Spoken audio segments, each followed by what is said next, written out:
Estamos começando mais um programa Evidências, sempre em busca de fatos que comprovem a veracidade histórica da Bíblia Sagrada. No programa de hoje, vamos conversar um pouco sobre alguém que teve participação direta nos eventos finais da vida de Jesus Cristo. Mas, para falar dele, é preciso retomar as escavações ocorridas em Cesareia Marítima, norte de Israel. Cesareia, na verdade, foi uma antiga e complexa estrutura portuária que causou interesse nos arqueólogos a partir de 1959, quando o casal de exploradores Edwin e Marion Link se dirigiram a Israel para explorar os restos daquele antigo porto. Várias coisas foram ali escavadas e exploradas, revelando, por exemplo, antigas e milenares ânforas depositadas no fundo do mar. Aquedutos em estilo romano também estavam ali muito bem construídos, muralhas bizantinas bem preservadas e, finalmente, um teatro romano do primeiro século depois de Cristo. Desde aquele tempo, jovens de todo o mundo participavam das escavações em Israel.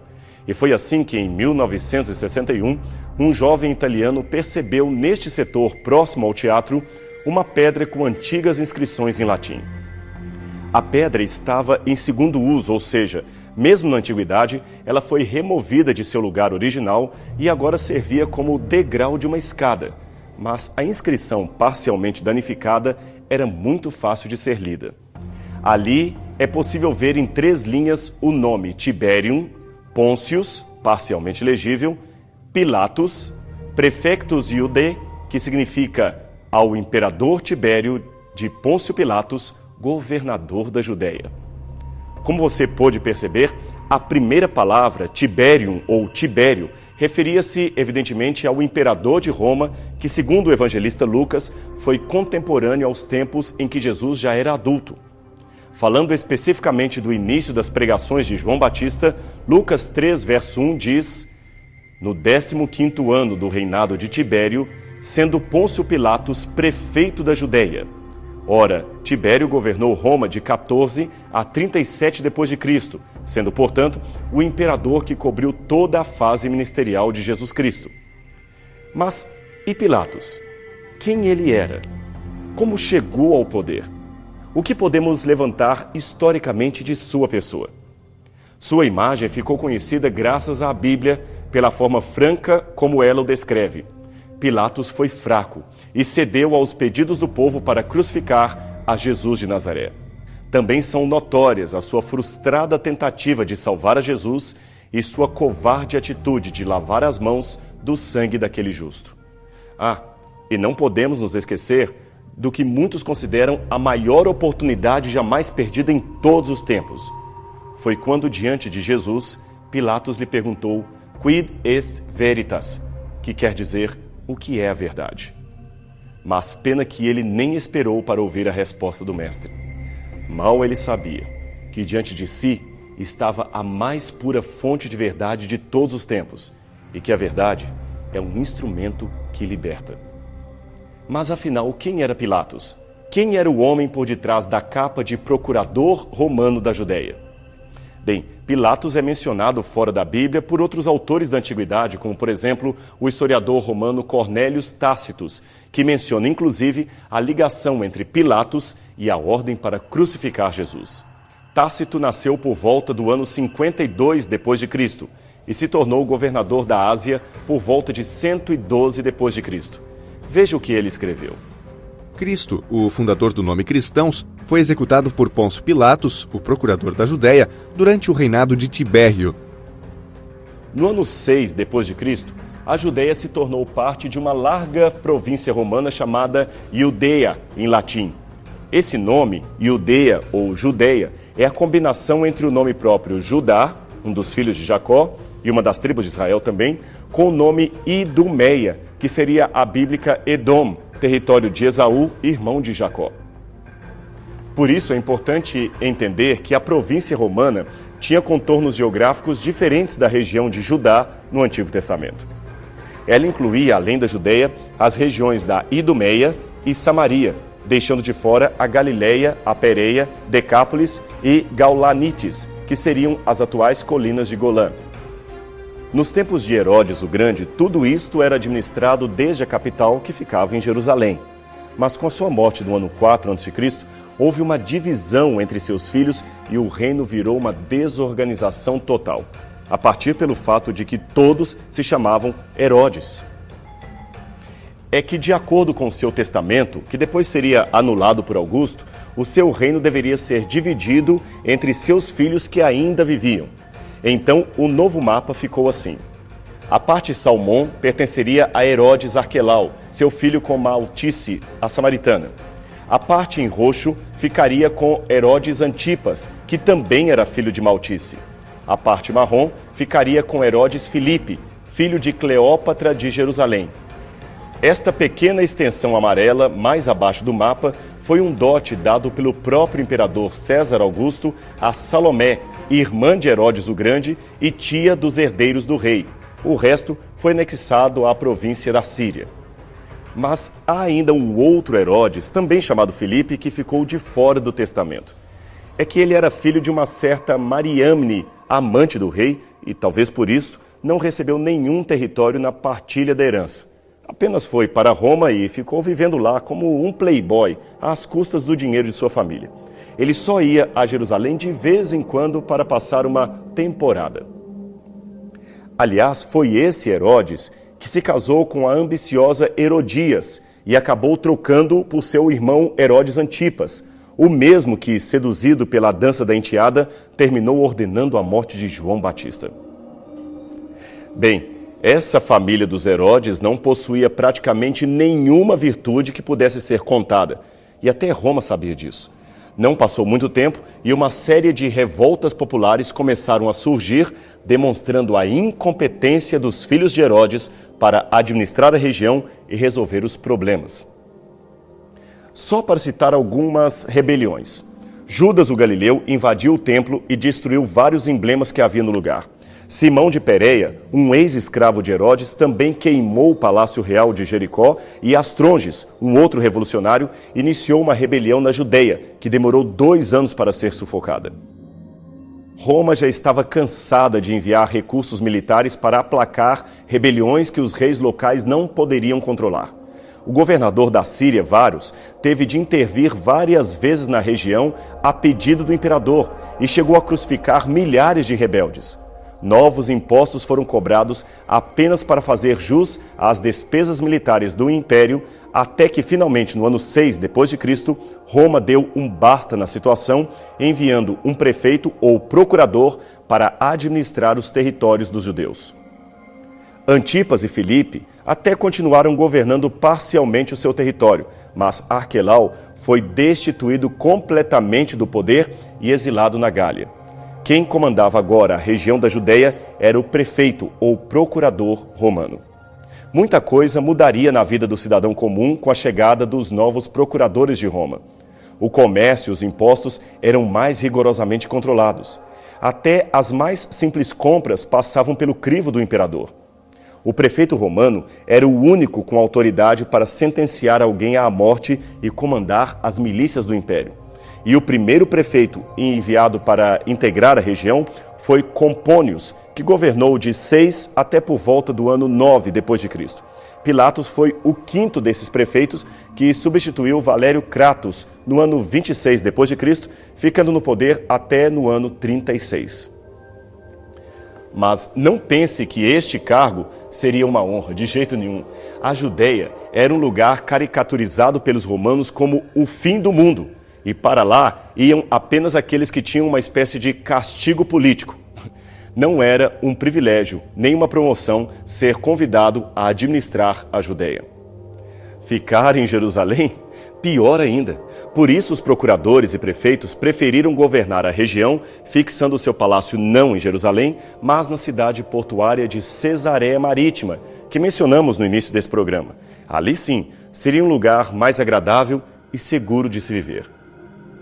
Apenas em ocasiões especiais, como a Páscoa, que envolvia uma concorrência muito grande para Jerusalém, é que o procurador ia para lá, ficando alguns dias em seu palácio de despachos, chamado Pretorium.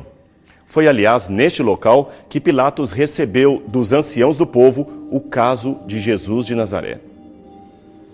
De um modo geral, os procuradores respeitavam a rotina religiosa dos judeus, até para evitar distúrbios, mas muitas vezes o conflito era inevitável. Aí o jeito era usar a força militar para que a coisa não tomasse proporções maiores e incomodasse o sossego do imperador que estaria em Roma. Relatórios tinham de ser periodicamente enviados, todos, é claro, para César, para que ele soubesse o que se passava na região dos judeus. Um exemplo do modo romano de evitar conflitos, respeitando as tradições judaicas, era a forma como as moedas dos procuradores eram cunhadas. Aqui estão moedas de Pilatos. Note que elas evitam a imagem do imperador ou do prefeito, trazendo apenas desenhos neutros, como um cajado, um vaso de oferendas e elementos da natureza. Tudo para evitar problemas com o mandamento judaico que diz: não farás para ti imagem de escultura, nem semelhança alguma, etc. As inscrições também eram modestas, traziam geralmente a data e as palavras gregas Tibério, Júlia e Casairos, que quer dizer César. As informações adicionais sobre Pilatos nos vêm de Filo de Alexandria, um judeu helenista que escreveu por volta do ano 40 d.C. um livro chamado Legatio ad Gaium. Nesse livro, ele menciona Pilatos e nos dá as informações a seu respeito. Veja o que ele escreveu. Um oficial por nome Pilatos foi apontado para ser o prefeito da Judéia, mas, ao invés de honrar a Tibério, ele causou muita confusão entre os judeus. No palácio de Herodes, que fica na Cidade Santa, ele instalou brasões de ouro. E quando isso se tornou conhecido do povo, eles apelaram para os 4 filhos do rei Herodes, que por sua vez rogaram a Pilatos para remover os brasões a fim de não violar os costumes judaicos. Mas ele era orgulhoso, teimoso e cruel. Por isso, recusou atender ao pedido. É claro que algumas descrições como estas, de ser Pilatos um homem cruel, teimoso e cheio de orgulho, podem ser fruto de um subjetivismo da parte de Filo. Mas o fato é que, pelo menos para alguns, ele realmente passaria esta imagem de crueldade. Interessante que, na continuação do relato de Filo, num dado momento em que os filhos de Herodes rogavam para que ele retirasse os brasões de ouro do palácio de seu pai, um deles apelou dizendo: ó Pilatos, não cause uma guerra, não cause uma revolta em meio ao nosso povo. Deixe a paz prevalecer, não insulte a nossa nação, nem traga desonra ao nome de Tibério. Na continuação, eles falam ainda: se você quer manter os brasões, mostre-nos um decreto do imperador e nós aceitaremos, porque nós respeitamos as leis de Roma. Perceba que esse tipo de argumento usado pelos filhos de Herodes é bem parecido com aquele que seria usado pelos líderes do povo para convencer Pilatos a crucificar Jesus. Este argumento está no Evangelho de João, capítulo 19, versos 6 a 8 e também depois no verso 12. Assim diz o evangelista. Ao verem Jesus, os principais sacerdotes e seus guardas gritaram: Crucifica-o! Crucifica-o! Disse-lhe Pilatos: Tomai-o vós e crucificai-o, porque eu não vejo nele crime algum. Responderam-lhe os judeus: Temos uma lei, e de conformidade com a lei, ele deve morrer, porque a si mesmo se fez filho de Deus. Pilatos, ouvindo tal declaração, ainda mais atemorizado ficou. A partir desse momento, Pilatos procurava soltá-lo, mas os judeus clamavam: Se soltas a este, não és amigo de César. Não desonre a Tibério, foi o argumento dos filhos de Herodes. Se fazes isto, não és amigo de César, disseram os anciãos. Respeite a nossa lei, não insulte nossa nação. Nossa lei diz que esse homem deve morrer, etc. Como estes dois diálogos encontrados no Evangelho de João e em Filo de Alexandria se parecem. Isto mostra que realmente Pilatos era um homem que não nutria grande simpatia do povo. Também mostra que ele era um homem que temia terrivelmente a César e, apesar do poder nas mãos, era obrigado a ceder diante das chantagens feitas pelos anciãos e pelos líderes do povo. Isto contextualiza bastante o julgamento de Jesus que nós temos registrado no Evangelho. Flávio Josefo, outro escritor judeu contemporâneo de Filo, também relatou algo importante acerca do homem chamado Pilatos. Numa ocasião, ele, Pilatos, causou um tumulto por gastar, sem permissão, os fundos sagrados do templo na construção de um aqueduto que traria água para a cidade de uma distância de mais de 70 quilômetros. Enfurecidos diante deste procedimento, uma multidão se formou em torno do tribunal de Pilatos, quando este estava visitando Jerusalém, e o atacou com violentas manifestações de raiva. Ele, por sua vez, pressentindo que uma revolta estava a caminho, colocou no meio da multidão soldados armados, mas disfarçados de populares, com ordens para não usarem sua espada, a não ser que o tumulto saísse do controle. Joséfo prossegue dizendo que Pilatos não pôde segurar muito tempo a situação e que os soldados estavam disfarçados no meio do povo, mas acabaram entrando em ação e matando vários civis. Então, Joséfo termina dizendo que os restantes da multidão, vendo que ele não estava disposto a negociar, finalmente fizeram silêncio. Alguns especialistas pensam que provavelmente Jesus estaria se referindo a esse episódio quando fez menção da morte dos galileus a mando de Pilatos. Este episódio está em Lucas, capítulo 13, versículos 1 a 3, que diz o seguinte: Naquela mesma ocasião, chegando alguns, falavam a Jesus a respeito dos galileus, cujo sangue Pilatos misturara com os sacrifícios que eles mesmos realizavam. Ele, porém, lhes disse: Pensais que esses galileus eram mais pecadores do que todos os outros galileus por terem padecido estas coisas? Não eram, eu vou-lo afirmo. Se, porém, não vos arrependeres todos igualmente, perecereis.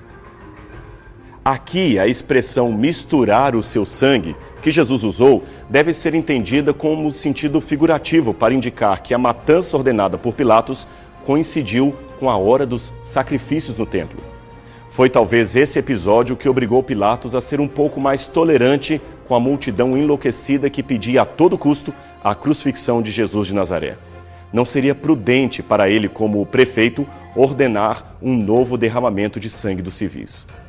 Mas o que vemos claramente nos evangelhos canônicos é que Pilatos estava receoso em condenar a Jesus.